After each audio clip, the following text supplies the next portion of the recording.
हुज्जाज के लिए अजर सवाब की बारिश ही बारिश है अल्लाह ताला की तरफ से। चुनांचे एक रिवायत के अंदर हज़रत अब्दुल्ला इब्न उमर रज़ी अल्लाह ताला अन्हुमा से मरवी है कि नबी अकरम सल्लल्लाहु अलैहि वसल्लम के साथ फरमाते हैं कि मैं नबी अकरम सल्लल्लाहु अलैहि वसल्लम के साथ मिना की मस्जिद में हाजिर था। मिना ही एक जगह का नाम है। वहाँ आपकी खिदमत में एक अंसारी सहाबी और एक सक़फ़ी सहाबी हाजिर हुए और सलाम के बाद उन्होंने अर्ज़ किया कि अल्लाह के रसूल, हम कुछ पूछने की गर्ज से आपकी खिदमत अक़दस में हाजिर हुए हैं, मालूम करने के लिए आए हुए हैं। तो नबी अकरम सल्लल्लाहु अलैहि वसल्लम ने इरशाद फरमाया, अगर तुम चाहो तो मैं तुम्हें उन सवालात की खबर दे दूं जिन्हें तुम मालूम करने आए हो, और चाहो तो खामोश रहो और तुम खुद सवाल कर दो। तो उन दोनों ने अर्ज किया कि अल्लाह के रसूल, आप ही इरशाद फरमाइए। चुनांचे आप सल्लल्लाहु अलैहि वसल्लम ने इरशाद फरमाया, तुम ये बात पूछने आए थे, उनमें से चंद एक सवालात और जवाबात है। पहले के घर से चलकर बैतुल्लाह की तरफ जाने का क्या सवाब है?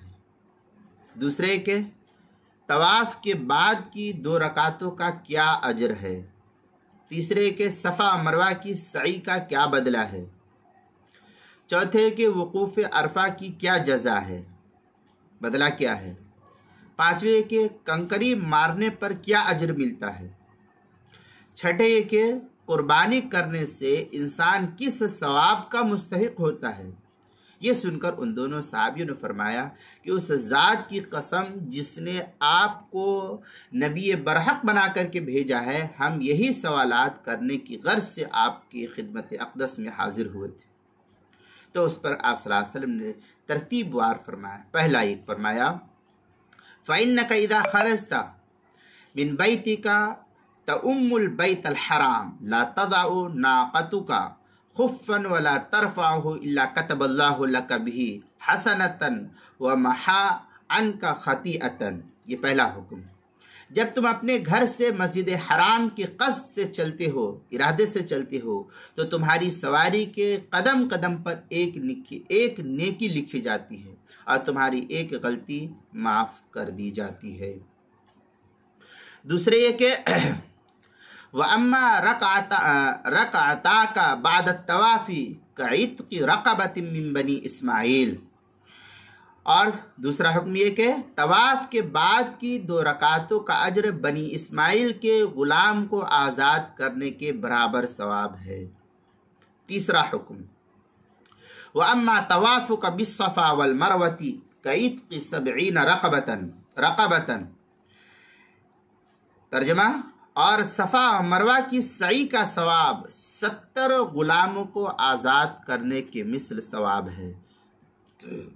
चौथे ये कि वअम्मा वक़ूफ़ु का अशियत अरफ़त फ़इन्नल्लाह यहबितु इला समाइ दुनिया फ़युबाही बिकुमुल मलाइकता यक़ूलु इबादी जाऊनी शुअसन मिन कुल्ली फज्जिन अमीक़िन यरजून रहमती फ़लौ कानत ज़ुनूबुकुम कअददिर रमली औ कक़तरिल मतरी औ कज़बदिल बहरी लगफ़रतुहा अफ़ीज़ु इबादी मग़फ़ूरन लकुम वलिमन शफ़अतुम लहू। ये चौथी बहस थी, जिसका मतलब ये है, और तुम्हारा मैदान अरफात में वक़ूफ़ करना, तो उस दिन अल्लाह रब्बुल इज़्ज़त आसमान दुनिया पर नुज़ूल इजलाल फरमाकर फरिश्तों के सामने तुम पर फ़ख्र करते हुए इरशाद फरमाते हैं कि मेरे परागंदा बालों वाले बंदे दुनिया के कोने कोने से मेरी जन्नत की उम्मीद लगा करके मेरे पास आए हुए हैं, यानी हज के लिए आए हुए हैं। लिहाजा उनके गुनाह अगरचे रेत के ज़र्रात और बारिश के कतरात और समुंदर के झाग के बराबर भी हों, फिर भी मैं उन्हें बख्श दूंगा। बस ऐ मेरे बंदे, जाओ बख्शे बख्शाए वापस हो जाओ, तुम भी बख्श दिए गए और जिसके लिए तुमने बख्शिश की सिफारिश की उनकी भी मग़फ़िरत कर दी गई। पांचवा हुक्म ये बयान किया अल्लाह के रसूल सल्लल्लाहु अलैहि वसल्लम ने, व अम्मा रम्युकल जिमारा फलक बिकुल्ली हसातिन रमैतहा तकफीरु कबीरतिन मिनल मुबिकाती। ये पांचवा हुक्म अल्लाह के रसूल सल्लल्लाहु अलैहि वसल्लम ने फरमाया, जिसका तर्जमा है, और तुम्हारा शैतान को कंकरी मारना तो हर कंकरी के बदले में किसी बड़े हलाकत खेज गुनाह की मग़फ़िरत हो जाती है। छठा हुक्म ये कि वम्मा नहरुका फमदखूरुन लका इंद रब्बिका, और तुम्हारा कुर्बानी करना तो उसका सवाब आखिरत के ज़ख़ीरे में जमा किया जाता है। और फिर आगे और फरमाया अल्लाह के रसूल सल्लल्लाहु अलैहि वसल्लम, व अम्मा हिला कुका रअसका फलका बिकुल्लि शअरतिन हलक़तहा हसनतुन व युमहा अनका बिहा खतीअतन, और इहराम खोलते वक्त तुम्हारा सन मुड़ाना तो हर बाल के बदले में एक नेकी लिखी जाती है और एक बुराई मिटाई जाती है। और आगे मजीद फरमाया,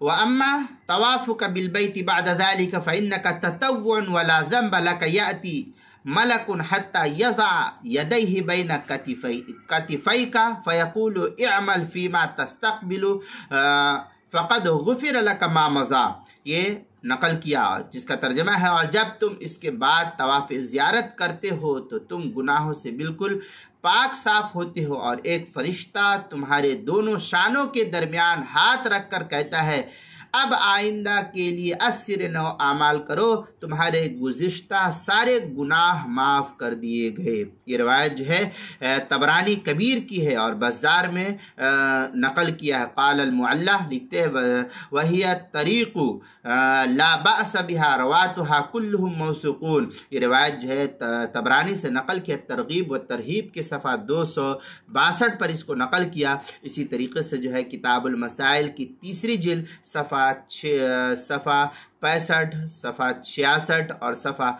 67 पर भी इसको नकल किया है, तीसरी जिल्द के अंदर किताबुल मसाइल में। लिहाजा हमें भी हज करने की कोशिश जल्द से जल्द करनी चाहिए। जिनके ऊपर हज फ़र्ज़ हो गया फ़ौरन उन्हें करने की कोशिश करनी चाहिए।